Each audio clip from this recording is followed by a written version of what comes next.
Okay, the Modern Eater Show Road Trip 2018 continues. This is a really cool one. It's day 7. On our way to Ordway for a live broadcast tonight from the Trainer Cattle Ranch in Ordway, Colorado. But now we land here. Greg Hollenbach, Brian Freeman, Jay Parker behind the camera, and Tom McCracken. Set it up, Brian. This is a longtime friend of yours, and this is a really cool farm we're on. It is. This is one of my great friends, and actually one of the founders of Growers Organic, Tom McCracken. We go way back to, Tom and I think met in like 94 when we were Wild Oats. We did farmers markets together for probably 10 years, 8 to 10 years. I know I had to take a couple of years off. So we'll try to get Green Earth Farm. Green Earth Farm. And it's Archaic Orchard. Yep. Archaic Orchard. Yep. And here's Tom McCracken. Tom, welcome to, well, thank you for the hospitality. Here we are on your property. It's kind of tucked away. Where are we exactly? And as we look around, Jay, check out this great We're about 3 miles as the crow flies north of Crestone, Colorado, adjacent to the Sangre de Cristo Wilderness area, which is just behind us here.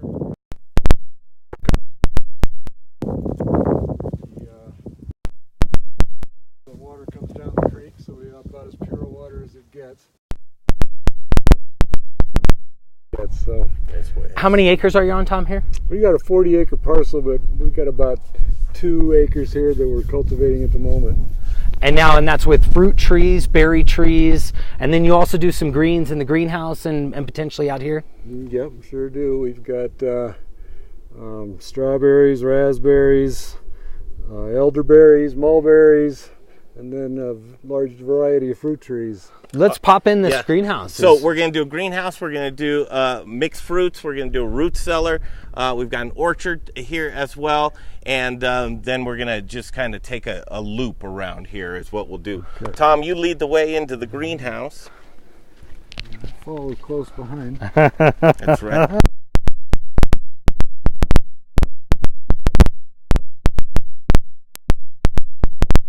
Basically the same design. Into the ground, it's burned 8 feet high on the back wall. These are thermal bricks with concrete poured in them, and so it's super well insulated all around. And we do most of our planting throughout the main season just in the ground in the beds, but the big use of the greenhouse, we just moved most of the plants out that we're going to be planting in the field. So we just took the tomatoes and peppers and melons and such out and started planting them outdoors. And this looks like some zucchini down here? Or so yeah, we've got some cucumbers here. We've got red dandelion, some Italian parsley. This is Tulsi, which is holy basil. We're doing some sunflower sprouts. Nice. And you're looking to get peppers going too. And we've got the peppers. We just planted them yesterday. I'll show them to you in a bit. Yeah, and there's dandelion down there, I see. And then we got basil, parsley, dandelion. These are the plants that we start from seed, grow into the 6-packs, and then move out into the field on a rotational basis. Nice, and that's strawberries, I believe, is what he's getting over there. So we'll walk and talk. We can continue to talk as we walk through your property here. What's really incredible is all throughout the property, Tom's wife has another company that she grows botanicals, and those are. Tell us more about those, Tom. We make herbal body care products and tinctures of medicinal herbs and blends of those herbs, and herb teas and tea blends and things like that. Our website's greenearthfarm.com, and we sell a lot on there around the country and even around the world. Here's our new pepper plantation. Very cool. Nice. And in between us is asparagus here. And your asparagus is right here in this ditch, okay? You can see everything that's left is bolted over for next year, right? Goji berries and June berries over here, also called service berries in northern Colorado. Native plant. And this is the raspberries out in front of us here. Nice. Yeah, the place we were staying yesterday, he had some of those service berries as well. That's good to know. They're actually goji. Well, no, that's goji and service berry. Are separate. Okay. Yeah. Okay. And then we've got elderberry bushes down here, and hawthorn and sea buckthorn up here. All that stuff's medicinal. These are mulberry trees. Got 3 of them here. Nice. I love how diverse your farm Yeah, is. very Tom. You've got multi-purpose. so many things growing. Which is why I can never offer you much at a time. But take a quick look at my apple tree right here. Oh, okay. These are the first crop of apples ever on this tree. But you can see them there. Nice. What kind of apples are these, Tom? You know, every tree's different. I'd have to look at the map, but we bought heirloom trees from northern New York State that were collected from all over the world for cold tolerance and for taste and storability and things like that, cider. Each tree is kind of different. We have 5 Honeycrisp trees, but that's the most of any one variety. Certified organic land. Been certified organic since the beginning, and here's our tomato plantation. 68 tomato plants. Oh, wow. Those are looking nice. Mostly heirlooms. Nice. Now, will you put up shade on these, Tom? No, they like full sun. Full sun. Okay. And then over there we've got the butter lettuce rotations and the radicchio and endive for you. Nice. Nice. Now, you're going to do the curly endive, right? The frisee. Yeah, the frisee. Yep. Perfect. Yeah, and if you want to do any escarola, I know Lillian likes that too. You know, you can throw some of that in there. We have this local lady in Moffat that grows this incredible red garlic, and she gave us garlic scapes, and I planted them, and we just planted them out in these first 2 rows here. You can barely see them. Yep, just coming up right there. Tiny. But it's beautiful garlic. Big old huge red heads. Oh, nice. Big cloves in the head. Nice, and look at all this. This is all. So we got some bush beans coming up here, some cilantro, peas, And that's some calendula that she uses. That's one of the main ingredients we use in the body care products. This is a calendula on this row right here? You see a little bit there with the orange flower about to pop out. And there's some Oh, more yeah, of it right over here. there. Okay, the Yeah. green in between Yeah, the 2 there's red. Some more of it over there. Yep. Then this is Napa Cabbage. Do that some of that for you. This is Napa right here. Right here, yeah. Really interesting. I did not realize that that's the way it starts. And then we've got 2 different kinds of parsley, the carrots, 4 rows of carrots, 4 rows of beets, 7 rows of potatoes. Wow, look at how just crisp and clean all this is. I love the way you've got this laid out, Tom. And this was looks all really forest. manageable. I mean, this looked just like that. Oh, really? Oh, So yeah. this was all. Pulled it out, picked the rock. Wow. Congratulations, Tom. Right here. Look at the views right into the mountains. Just, I mean, oh. And this is yellow and red onions here, salad mix, mizuna, arugula, 4 rows of broccoli, Italian kale, red cabbage. What do you think your yield, Tom, on each one of those rows is going to be? Weight-wise, harvest-wise. Oh boy, it varies a lot. The potatoes weigh the most. But now, do you think, so I'm familiar and you're familiar of like in those rows of carrots, you say you've got 4 rows of carrots that are about 50 feet long? Yeah. And on those 4 rows, what would you say your yield as far as 24 count boxes?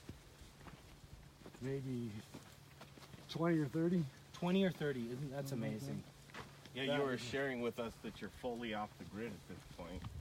Yeah, here's a solar panels out here. Looking at those. Oh, wow. So completely solar, off-the-grid farm. That's, I don't know too many of those in Colorado. We used to work with Rich Johansson in California, but I don't know, do you know anyone else who's doing what you're doing right here? Well, I think it's becoming more and more the You want to goal. look at the strawberries? You really should see the strawberries. Okay. They're just coming on now. Sorry, Greg, you were saying it's become the... I think it's becoming more and more of a goal. That's just Just huge, wrap though, around the tree. to be off of the grid in a place like this. That water and watering is a task that needs to happen often. Yeah. Yeah, let's turn the water off so we can look at the strawberries here. Oh, look at this.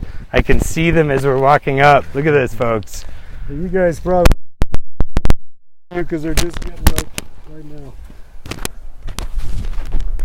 Look at that. That's like one of my Wow, favorite folks, look at this. childhood things to do. See if you Look can find at a this. red one. And Tom says, pick away. Look at that over there. Okay, look at this, folks. Right here. Oh my gosh. Just hold that up right there. Like talking to You like bet, just that'd be like easy.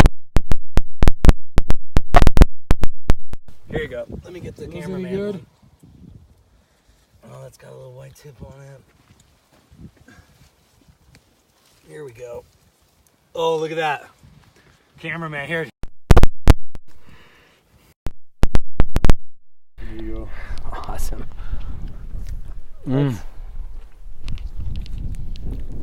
Like candy, folks. That's echinacea right there. We can walk up this backside. It's all different over here.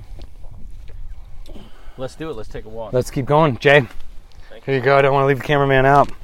Oops, okay. Let me make sure I'm not on any rows. This is we just planted yesterday and sweet blue corn. Oh, really? At We were a going to... certain stage of the game, it's sweeter than Iowa corn. I mean, it's just delicious. And that's this corn right back here. And we're just planting. I'm just watering it in right now. Oh. These are not, that's not corn, that's leeks. Is that leeks and onions right there? On this little, This here's garlic garlic. Oh, okay. in the further along stages. So spending time with Tom McCracken, Green Earth Farms and Archaic Orchard.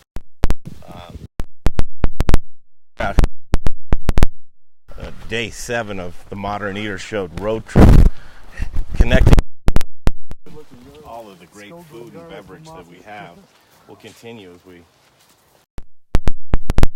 Tom. Those are fall bearing raspberries, and these are the summer berries, and they're coming. They'll be ready in about 3 weeks. Nice. And I've got 5 rows. Wow, so these are one of the first things you planted up here, aren't they, Tom? Yeah, that, the trees. And the trees.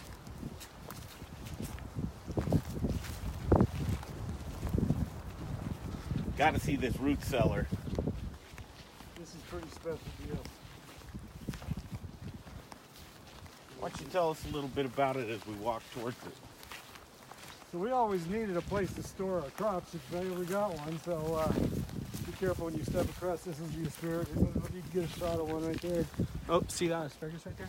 Here's one, another one right here. They're down in the ditches, Yeah, so but you just flood these This ditches. looks a little more like an asparagus there.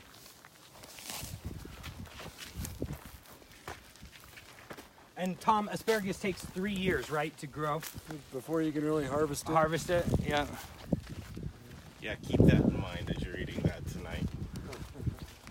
So when we picked this spot to build a house, which is our spot right there, we had no idea that this could grow. But as it turns out, we have soil down there. A little surprise, really.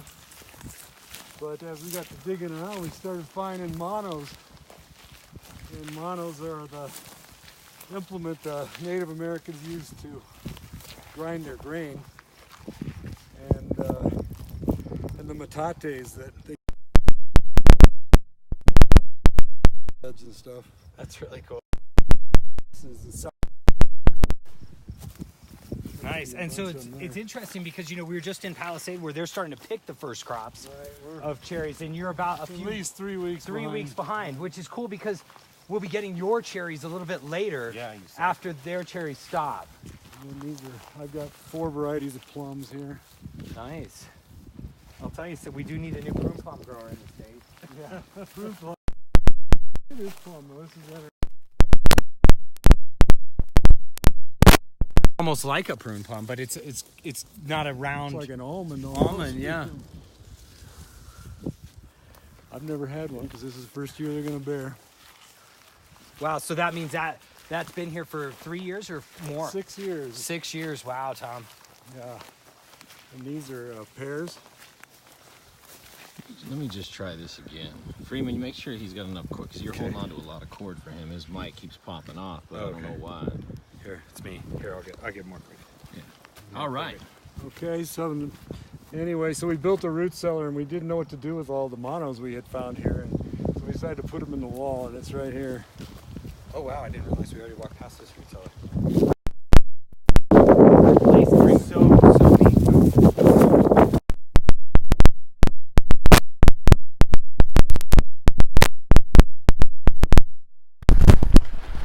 Wow. 55 monos in the wall here. Came off again. So you can see how they're flattened off. Most of these are flat on both sides. And you can see even the young kids used to work. See that little one? Yep, Yeah. down here. So these monos this is are... the metate, and it's hollow on both sides. You can see where they work it. Yeah, look at that. So this is from someone taking That and yep, exactly. constantly and how they're grinding their grains over and over, and they've worn these holes into this both sides, as you can see, folks, right here as well. You know, it's a constant grinding. It makes this flat surface on the monos. You can see that rock has been just hand ground, and you know, as by somebody's hand, that somebody's probably a lot smaller than me. Yes, please. Yeah. Is this a hay bale? Or No, that's more that insulated block. Oh, okay.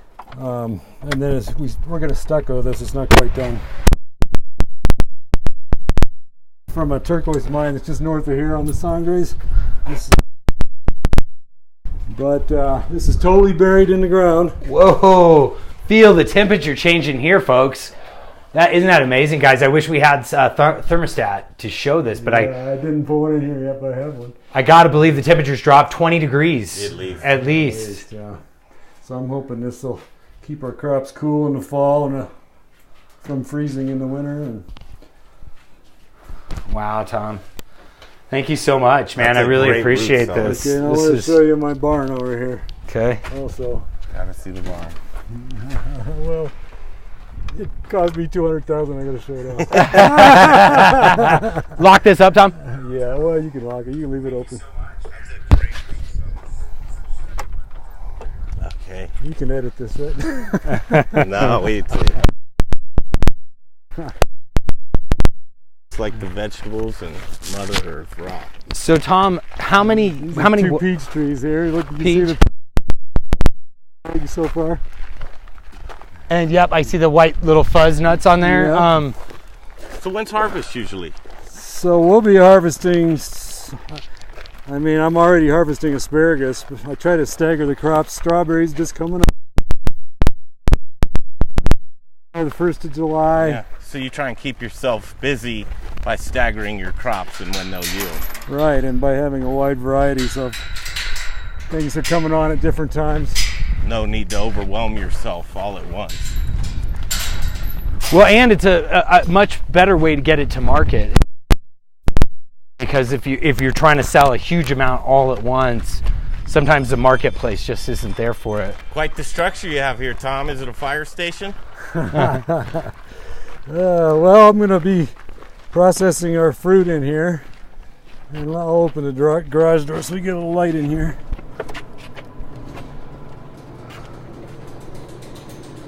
The sun is making ice for me right now. Oh, really? Yep. Through the solar. Nice. Look at this. Oh, yeah. Wow. Ooh, there's a nice little toy. Yeah, so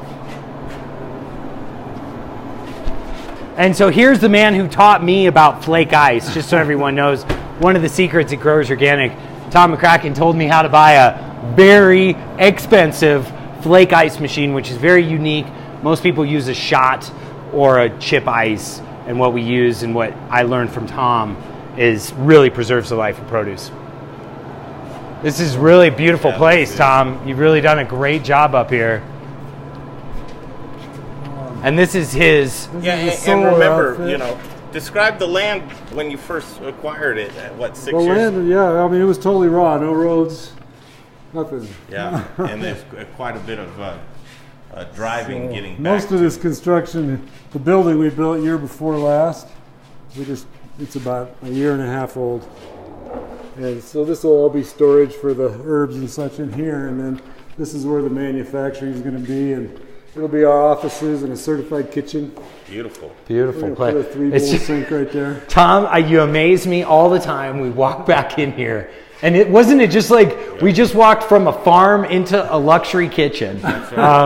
It's gorgeous. I got to tell you, Tom, you have done. I know you were an integral part in building out this whole place. You and your wife Lillian, and I can't thank you enough for having us out today. And all of this hard work on the farm calls for a nap right there every so often. Tom McCracken, Green Earth Farms, Archaic Orchards. We're looking forward to seeing you year after year and just seeing this farm flourish and develop. It seems like you've really got a handle on your land. It's so cool to see. Well, thank you. Yeah, thank you so much for the tour. You There bet. it is. It's Tom great to McCracken. see you, Tom. Okay, Thank you. we're on down the road again. We're trying to make the deadline to get on the air at 6 p.m. from the Trainer Ranch in Ordway, Colorado, in Crawley County, just outside of Sugar City. So as we continue and we're wrapping up this 8-day road trip, we'll be back in Denver tomorrow and launching the tickets to our summer dinner series with Chef Carrie Baird first up. 8 weeks of great chefs every Tuesday night at Barbecue Supply Company. So thank you, Live Mobile, for the Airstream trailer that we've been traveling around Colorado with, and all of the great sponsors that work with the Modern Eater Show. So for myself, Greg Hollenbach, Brian Freeman, Jay Parker, and Tom McCracken, we'll see you down the road right here on the Modern Eater Show on iHeartRadio.